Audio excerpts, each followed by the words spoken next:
2026 ஸ்லாங்கூர் சுக்மா போட்டியில் இருந்து சிலம்ப விளையாட்டு நீக்கப்பட்டுள்ளது பெரும் சர்ச்சையாகியுள்ள நிலையில் அதனை கட்டாயமாக சேர்க்குமாறு மலேசிய சிலம்ப கழகம் பகிரங்க கோரிக்கை விடுத்துள்ளது. தமிழர்களின் தற்காப்பு கலையான சிலம்பத்தை ஸ்லாங்கூர் சுக்மாவில் இடம்பெற திட்டமிடப்பட்டு நிதியும் ஒதுக்கப்பட்டு அரங்கமும் தேர்வு செய்யப்பட்டு விட்டது.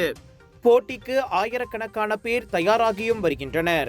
ஆனால் திடீரென சற்றும் எதிர்பாராமல் அதனை நீக்கியிருப்பது குறிப்பாக சிலம்ப வீரர்கள் மத்தியில் பெரும் ஏமாற்றத்தையும் ஏற்படுத்தியுள்ளதாக சங்க தலைவர் டாக்டர் சுரேஷ் கூறியுள்ளார். முன்பாக கட்டாயம் இணைந்து கொள்வதாக கூறிவிட்டு கடைசி நேரத்தில் இளைஞர் விளையாட்டுத்துறை அமைச்சர் காலை வாரிவிட்டது என இன்று நடத்திய செய்தியாளர் சந்திப்பில் சுரேஷ் குறிப்பிட்டார். சிலம்பத்தை அடுத்த சுக்மா 2026 ஸ்லாங்கூர்லேருந்து நீக்கம் செஞ்சுட்டாங்க. அமைச்சர் ஒரு ஃபேஸ்புக் வழியாக ஒரு ஸ்டேட்மெண்ட் விட்டுருந்தாங்க. என்னன்னு சொன்னாக்கா, சிலம்பம் ஒலிம்பிக்கில் இடம் பெறாதனால தான் நம்ம சிலம்பத்தை அடுத்த சுக்மாலேருந்து எடுத்துட்டோம் அப்படின்னு சொல்லிட்டு. என்னோடய கேள்வி என்னென்னா, ஒலிம்பிக்கில் நாங்கள் இடம் பெறலைன்னு சொல்லிட்டு போன மாதம் தெரியாதா அவங்களுக்கு? இல்லை அதுக்கு முன்பு தெரியாதா? இல்லை மெரிட்டில் அது ஒரு க்ரைட்டீரியா வரலையா? அப்போ ஸோ ஏன் இவ்வளோ தூரம் எடுத்து எங்களை இப்படி புறக்கணிக்கணும்? இந்த நான் சொல்கிறேன், இந்த முடிவு இந்த விளையாட்டை சாகடிக்கிற மாதிரி ஒரு முடிவு தான் இது. என்ன கேட்டிருந்தாங்களோ எல்லாத்தையுமே நாங்கள் செஞ்சுருந்தோம். ஒரு நேஷ்னல் ஸ்போர்ட்ஸ் அசோசியேஷனுக்கு என்ன வேணும், சுக்மாவுக்கு போகிறதுக்கு என்ன தகுதி இருக்கிறோமோ அதுக்கான தகுதி எல்லாமே நாங்கள் பெற்றோம் தானே. அடுத்த கட்ட நடவடிக்கை இப்போ நாங்கள் மறுபடியும் தொடர்பு கொள்ள பார்க்குறோம். திருப்பி நம்ம மினிஸ்டர்ஸ்க்கு அப்பாயின்மெண்ட் கேட்டிருக்கோம். அதே சமயத்தில் எல்லா எம்பிஸ்க்கும் நம்ம இது பார்லிமெண்ட் எடுத்துகிட்டு போகிறதுக்கும் நம்ம கடிதம் அனுப்புகிறோம். நம்மளோட ஸ்டூடெண்ட்ஸ், மலேசியாவில் இருக்கிற எல்லா ஸ்டூடெண்ட்ஸ் எல்லா வகுப்புகள்லேயும் எவ்வளோ பேர் இருக்கோன்னு சொல்லிட்டு உங்களோட காணொலியை செஞ்சு நீங்கள் அனுப்புங்க. இந்த மாதிரி சுக்மாவுக்கு வேணும் அப்படின்னு சொல்லி அனுப்புங்கன்னு சொல்லி நான் கேட்டிருக்கிறேன்.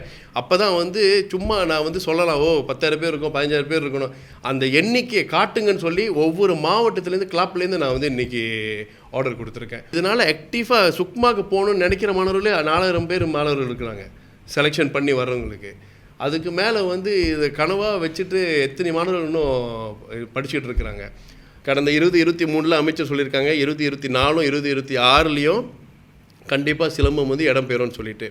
இதுக்கு இன்னொரு என்ன க்ரைட்டீரியா கேட்டாங்கன்னா, போன வருஷம் சுக்மாவில் குறைஞ்சது 6 மாநிலம் கலந்துக்கணும்.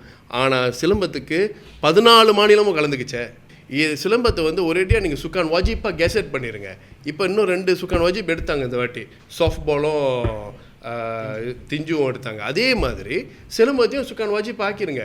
நீங்கள் ஒலிம்பிக் ஒரு காரணமற்ற, அதாவது மலேசியாவில் எத்தனை பேர் பழகிறாங்க, நம்ம மக்களுக்கு இது தேவையா? இதனால் மக்கள் ஒழுக்கம் முன்னேறுது. இதனால் எவ்வளோ விஷயங்கள் நம்ம பாதிக்கப்படுதுன்னு யோசித்து இதை சுக்கான் வாஜிப்பாக எடுத்துருவாங்கன்னு தான் நான் கேட்டுக்கிறேன். கடந்த ஆண்டு நடைபெற்ற சரவா சுக்மாவில் சபா சரவா உள்ளிட்ட 14 மாநிலங்கள் பங்கேற்றதோடு 14 தங்கப் பதக்கங்கள், 14 வெள்ளி பதக்கங்கள், 28 வெண்கலப் பதக்கங்கள் போட்டியிடப்பட்டன.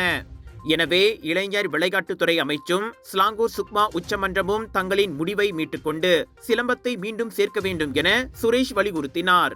இதனிடையே ஒலிம்பிக், காமன்வெல்த் போட்டி, ஆசிய போட்டி, சி போட்டி போன்ற முக்கிய விளையாட்டுப் போட்டிகளில் சிலம்பம் இடம்பெறவில்லை என்பதால் அது சுக்மாவில் சேர்த்துக் கொள்ளப்படவில்லை.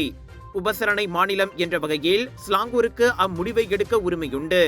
எனவே அதை யாரும் இனவாதமாக ஆக்கக்கூடாது என அமைச்சர் அனாயோ முன்னதாக கூறியிருந்தார் என்பது குறிப்பிடத்தக்கது.